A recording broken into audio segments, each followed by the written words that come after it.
Assalamualaikum, halo teman-teman. Perkenalkan, nama saya Melina Nurul Hidayah dari kelas 3 BPG SD UPI Kampus Tasikmalaya. Di sini saya akan membahas tentang pembelajaran digital.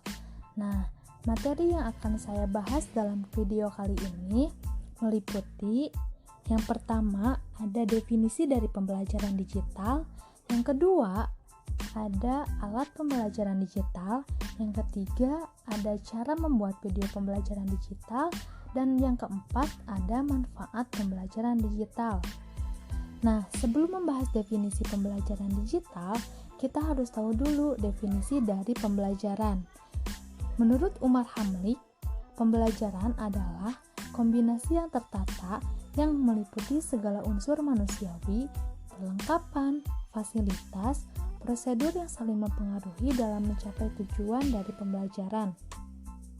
Nah, setelah tahu definisi dari pembelajaran, kita harus tahu definisi dari pembelajaran digital itu seperti apa. Nah, menurut Munir, pembelajaran digital merupakan suatu sistem yang dapat memfasilitasi pembelajar agar dapat belajar lebih luas, lebih banyak, dan bervariasi.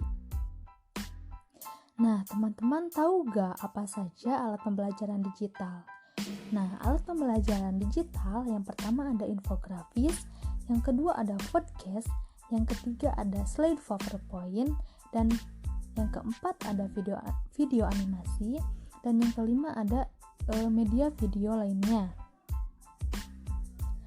Bagi teman-teman yang belum pernah membuat video pembelajaran, berikut ini saya akan memberikan sekilas tutorial langkah-langkah membuat video pembelajaran digital.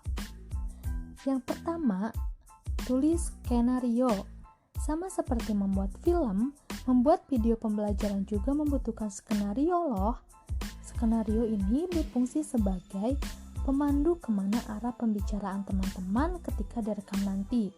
Tulis ringkasan materi bahan ajar yang nantinya bisa dibacakan di depan kamera. Yang kedua, proses rekaman. Nah, bagi teman-teman yang punya kamera digital atau DSLR, boleh menggunakan kamera seperti itu.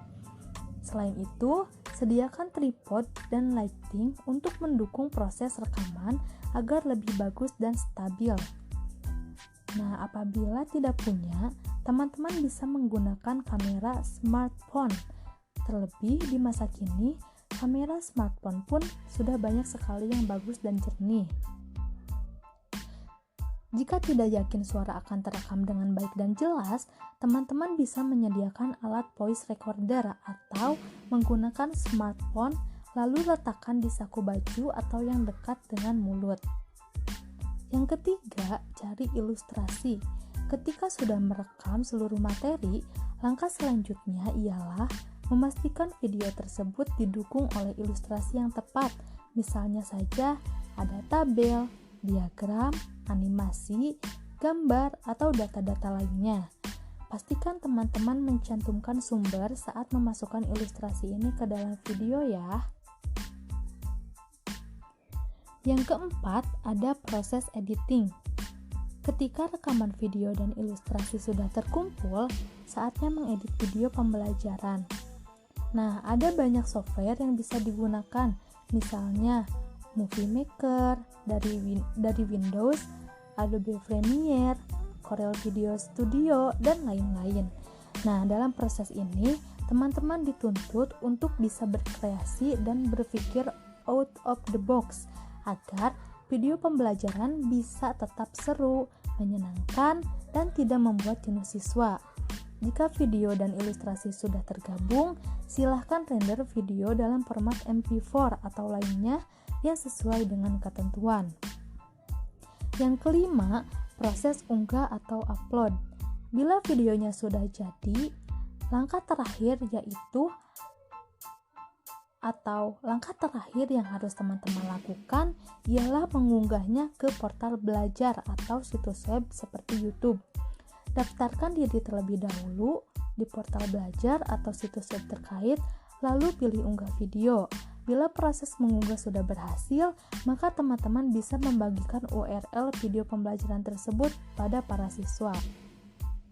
Nah, ternyata tidak begitu sulit ya membuat video pembelajaran, apalagi jika sudah terbiasa.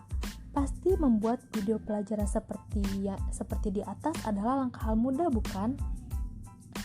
Nah, yang selanjutnya ada manfaat pembelajaran digital.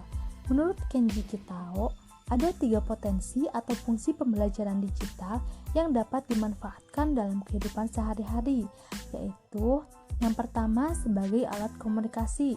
Dengan menggunakan pembelajaran digital, dapat berkomunikasi kemana saja secara cepat. Misalnya, dapat berkomunikasi dengan menggunakan telepon, chatting, email, video call, dan lain-lain. Dan yang kedua, sebagai akses informasi atau alat untuk mengakses informasi.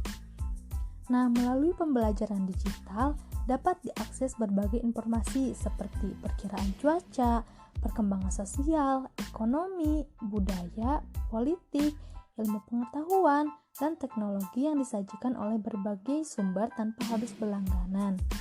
Nah, menurut Katio, pembelajaran digital merupakan perpustakaan terbesar dari perpustakaan yang ada dimanapun, sehingga pembelajaran tidak harus langsung pergi ke perpustakaan untuk mencari berbagai referensi.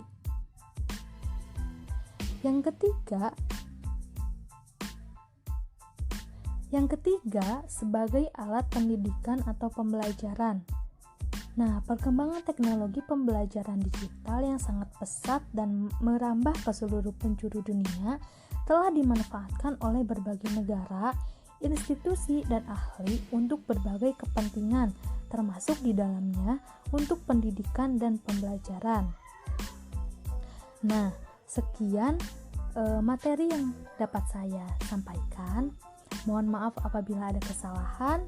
Semoga bermanfaat ya videonya. Wassalamualaikum warahmatullahi wabarakatuh.